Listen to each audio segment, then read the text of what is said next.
Hi friends, இந்த video just ஒரு simple guidelines கொடுக்கறதுக்கு தான். லைக் ஆயில் அண்ட் கேஸ் வந்து தரையிலேருந்து எப்படி எடுக்கிறாங்க. ஸோ ஆயில் அண்ட் கேஸ் தரையிலேருந்து எடுக்கிறதுக்கு ஃபஸ்ட்டு வந்து ஒரு ஜியோலாஜிக்கல் டெஸ்ட் பண்ணுவாங்க. அந்த ஏரியாவில் இருக்கிற ஸ்டோனை கொண்டு போய் ஒரு ஜியோலாஜிக்கல் லேபில் வச்சு அதுக்கு டெஸ்ட் பண்ணுவாங்க. டெஸ்ட் பண்ணச்சில் அதில் ஹைட்ரோ கார்பன் சப்ஸ்டன்ஸ் இருக்கான்னு பார்ப்பாங்க.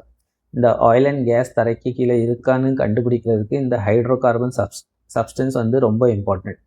இது இருந்தாக்கி தான் ஆயில் அண்ட் கேஸ் தரையில் இருக்குன்னு அந்த இடத்துல வேறு further process like survey, drilling அதெல்லாம் ஸ்டார்ட் பண்ணுவாங்க. இப்போ அந்த இடத்துல ஹைட்ரோ கார்பன் சப்ஸ்டன்ஸ் இருக்குதுன்னு நம்மளுக்கு தெரிஞ்சிட்டுனாக்கி அதுக்கு ஒரு சர்வே பண்ணுவாங்க. அந்த சர்வேக்கு பேர் தான் சாஸ்மிக் சர்வே.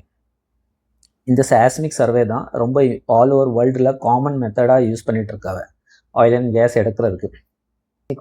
சாஸ்மிக் வேர்டு எங்கேருந்து டிரைவ் பண்ணியிருக்காங்கனாக்கி நம்மளுக்கு அர்த்குவைக் வரச்சில் பூமி வந்து எவ்வளோ ஆடுவோ அந்த வைப்ரேஷனை மெஷர் பண்ணுறதுக்கு அர்த்தம் தான் சாஸ்மிக்.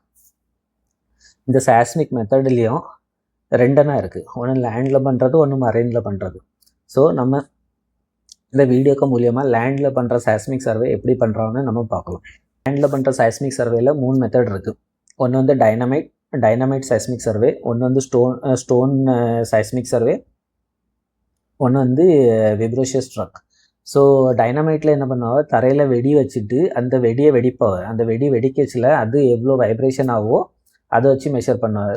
ஸ்டோனை கொண்டு போய் தரையில் ட்ராப் பண்ணுவாங்க. ட்ராப் பண்ணிச்சில் தரை எவ்வளோ வைப்ரேட் ஆகவோ அதை வச்சு மெஷர் பண்ணுவாங்க.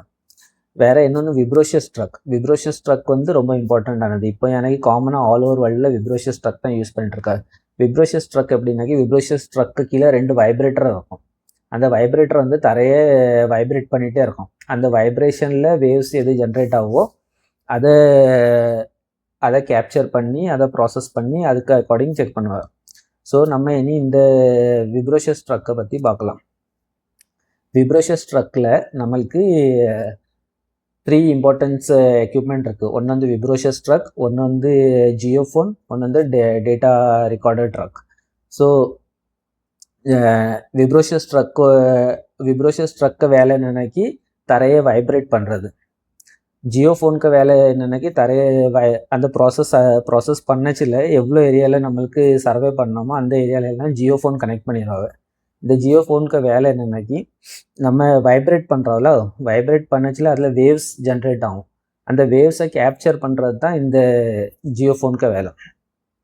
கேப்சர் பண்ணி இந்த ஜியோஃபோன் என்ன பண்ணுனாக்கி இந்த வேவ்ஸை கேப்சர் பண்ண வேவ்ஸை எலக்ட்ரானிக்ஸ் ஃபார்மில் நம்ம டேட்டா ரெக்கார்டர் ட்ரக்கு சென்ட் பண்ணோம். ஸோ இந்த வைப்ரேட் பண்ணுற இடத்துல வேவ்ஸ் ஜென்ரேட் ஆகும்.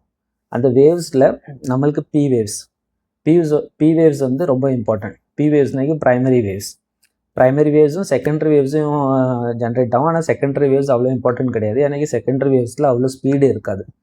பி வேவ்ஸில் தான் நம்மளுக்கு நல்ல ஸ்பீடாக இருக்கும். பி வேவ்ஸ் வந்து சாலிட், லிக்விட், கேஸ் இந்த 3ஐயும் பென்ட்ரேட் பண்ணுறதுக்கு அதுக்கு ஸ்ட்ரென்த் உண்டு.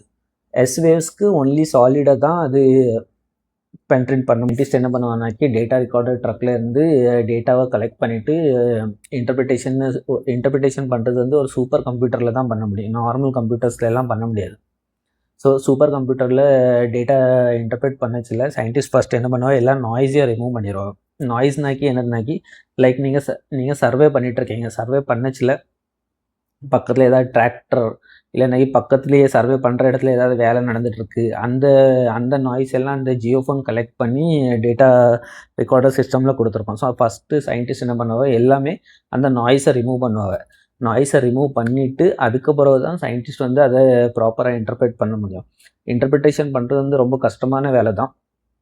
பட் ஜியோலாஜிக்கல் படிச்சிருக்க ஆட்களுக்கு வந்து அது என்ன சொல்லுவாங்கன்னாக்கி நேக்கட் ஐஸால் அதை கண்டுபிடிக்கும். ஸோ ஃப்ரெண்ட்ஸ், நான் இந்த ஃபுல் டீட்டெயில்ஸையும் படித்தது ஒரு ஸ்டாண்டர்ட் இருக்குது, STM D5777. ஸோ உங்களுக்கு டீப்லி இதுக்கு கேல்குலேஷன், இதுக்கு இன்டர்பிரிட்டேஷன் எல்லாம் படிக்கணும்னாக்கி அந்த ஸ்டாண்டர்டை நீங்கள் ரெஃபர் பண்ணுங்கள். Thank you, bye bye.